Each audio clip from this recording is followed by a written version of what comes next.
नमस्कार। आज हम बात करेंगे ओलिव रिडली टर्टल पे। ये आपका इकोलॉजी एंड इन्वायरमेंट डाइवर्सिटी से रिलेटेड टॉपिक है और हाल ही में न्यूज में था, जिससे ये काफ़ी इंपॉर्टेंट हो जाता है आपको ओलिव रिडली टर्टल के बारे में जानने के लिए। इनमें से ओलिव रिडली टर्टल कोई नहीं है। इसका इस स्लाइड को लगाने का दूसरा मकसद है।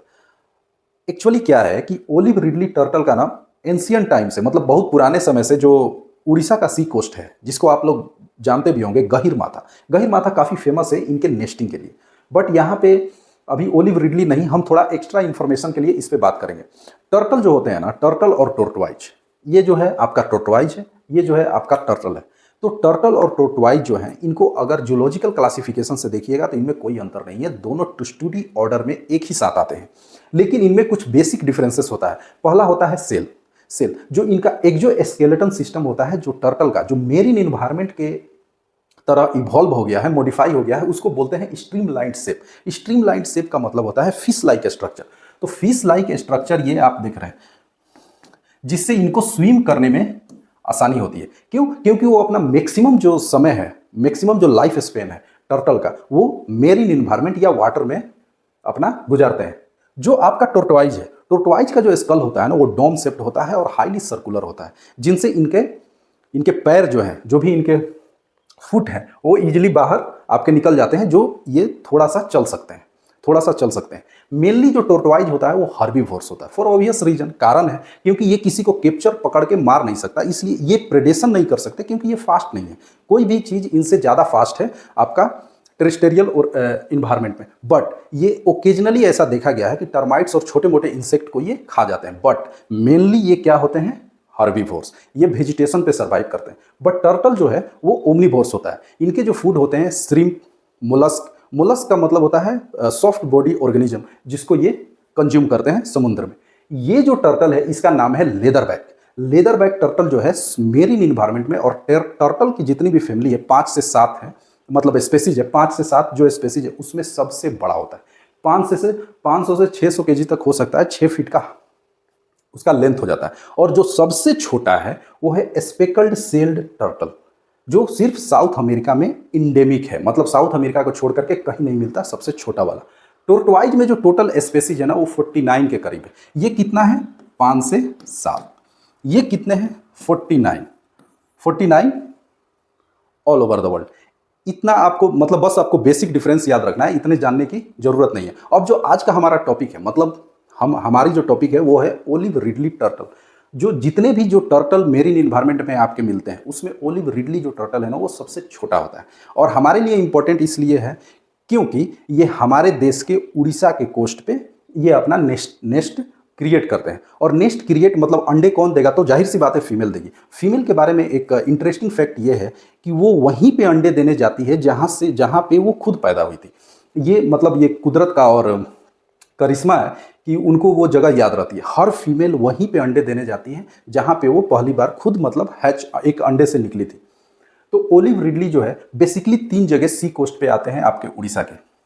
एक है आपका गहीरमाथा, जो काफ़ी फेमस है, गहीरमाथा। दूसरा है रसकुलिया, एक रिवर है, रिवर माउथ इस पे। और तीसरा है आपका रिवर देवी। चौथा जो अभी बहुत नया है, यहां पर भी कुछ कुछ टर्टल आने लगे हैं, उसका नाम है ओडमेटम बीच। ये न्यूली इवॉल्व हुआ, तो इसको याद रखिएगा। ये न्यूली इवॉल्व हुआ। रिवर देवी, रसकुलिया, रिवर माउथ और गहीरमाथा तो मोस्ट इंपॉर्टेंट है। तो यहाँ पे अब हुआ क्या, देखिए, ऑन एन एवरेज ये हर साल 1 लाख से ज़्यादा तो नेस्ट क्रिएट करते ही हैं, लेकिन इस बार ये 6,35,000 से ज़्यादा नेस्ट बना है। ये अच्छी बात है, मतलब ये डिग्निफाई करता है कि इनकी पॉपुलेशन बढ़ रही है। और कितने खतरे में, मतलब खतरों के खिलाड़ी है ये बच्चे, कितने खतरे में। इनका जानते हैं लाइफ एक्सपेक्टेंसी और मतलब इनका बचने का रेशियो क्या होता है? एक बचता है 1,000 में। अगर 1,000 छोटे छोटे बच्चे अगर हैच करके अंडे से निकलते हैं, तो उसमें से कोई एक एडल्टहुड में, अगर वो फीमेल हुई तो दोबारा अंडे देने इस जगह पे आएगी। अगर मेल हुआ तो वो तो कभी आते ही नहीं, वो मतलब अपना जीवन पानी में ही गुजार देते हैं। तो 1,000 में से कोई एक बचता है, द लकी वन। क्यों? क्योंकि इनके बहुत सारे प्रेडेशन हो जाते हैं। जब ये बच्चे हैच करके ईग से बाहर निकलते हैं तो इनके मतलब इंट्रिसिक अंदर से ही इनको पता होता है कि इनको किस ओर जाना है, तो ये समुंदर की तरफ दौड़ते हैं। दौड़ते क्या है, मतलब रेंगते हैं अपने फ्लिपर से। बहुत लार्ज क्वांटिटी में इनका प्रेडेशन होता है।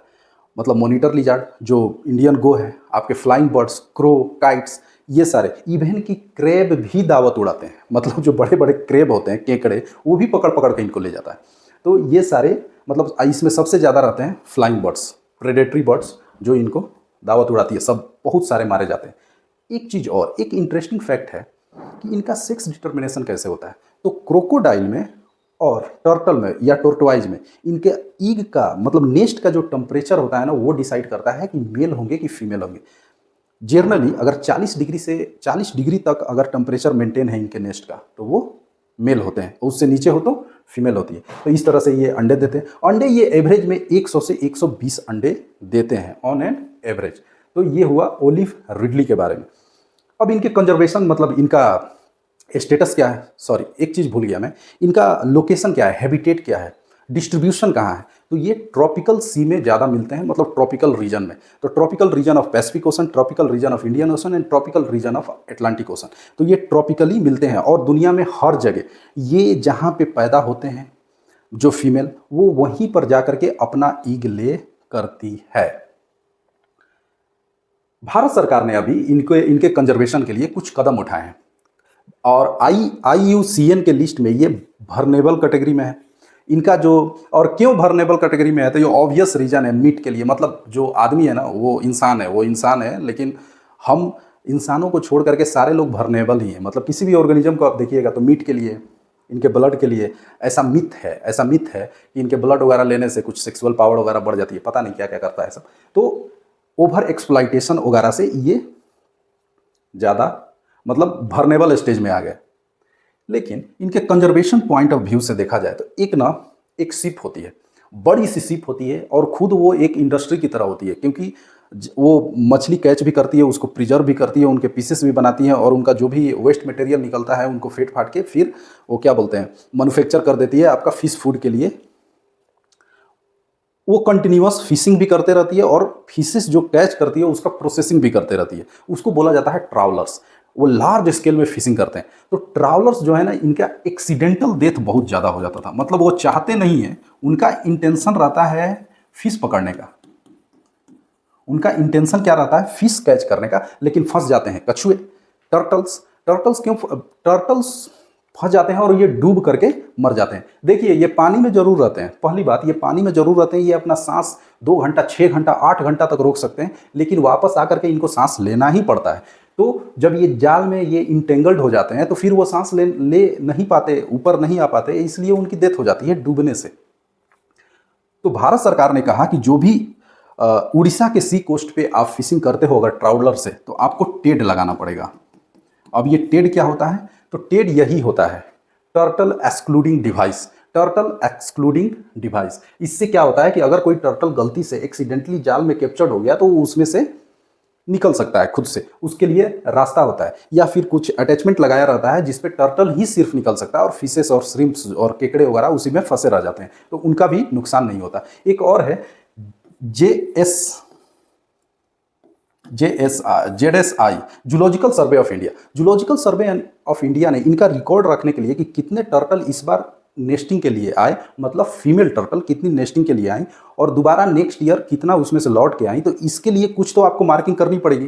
तो उन्होंने मेटल टैग निकाला। मेटल टैग, वो जो भी नेस्टिंग करने टर्टल आती हैं उन पे वो मेटल टैग लगा देते हैं, और दोबारा आती है तो उस रिकॉर्ड को मेंटेन करते हैं कि चलिए 50% आई हैं और 50% कहीं ना कहीं कोई ना कोई के इंसान मतलब मार के खा गया है, या एक्सीडेंटल डेथ में किसी जाल में फंस करके ख़त्म हो गई, तो वो नॉन करोसिव होता है, तो मेटल टैग लगाती है। वहाँ के जो कोस्ट गार्ड हैं, मतलब गंजम द्वीप के इर्द गिर्द, गंजम डिस्ट्रिक्ट के इर्द गिर्द के जो कोस्ट गार्ड हैं, वो एक फेस्टिवल ऑर्गेनाइज करते हैं, ओलिविया फेस्टिवल, जिससे कॉमन पीपल में अवेयरनेस जगाया जाता है कि इनको बचाओ कंजर्वेशन के लिए। मतलब इसका सक्सेसफुल रिजल्ट भी मिला है। मतलब आप देखिए ना, 1 लाख का एवरेज था, इस बार 6.35 लाख हमारे ये गेस्ट आए हैं वहाँ पे नेस्टिंग के लिए, और नेस्टिंग बहुत लार्ज स्केल में हुआ है, तो गवर्नमेंट मतलब उसको वहाँ पे ह्यूमन इंटरफियरेंस आप बस देखने के लिए रिसर्च साइंटिस्ट वगैरह को छोड़ करके बाकी कॉमन पीपल के लिए अलाउ नहीं होता इनके नेस्टिंग सीजन में। और इनका नेस्टिंग सीजन कब है? तो फरवरी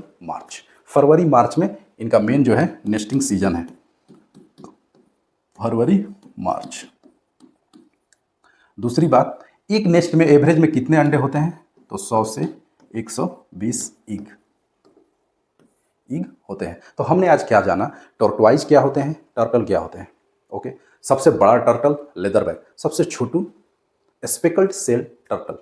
ओलिव रिडली जो है ये काफ़ी छोटा होता है। ओलिव रिडली हमारे लिए इंपॉर्टेंट क्यों है? क्योंकि उड़ीसा के सी कोस्ट पे ये अपना नेस्टिंग करते हैं।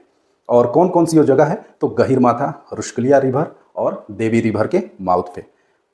तो ये सारा चीज़ हमने जाना और ओलिव रिडली के इंपॉर्टेंस के बारे में जाना। सो आज के लिए फ़िलहाल इतना ही।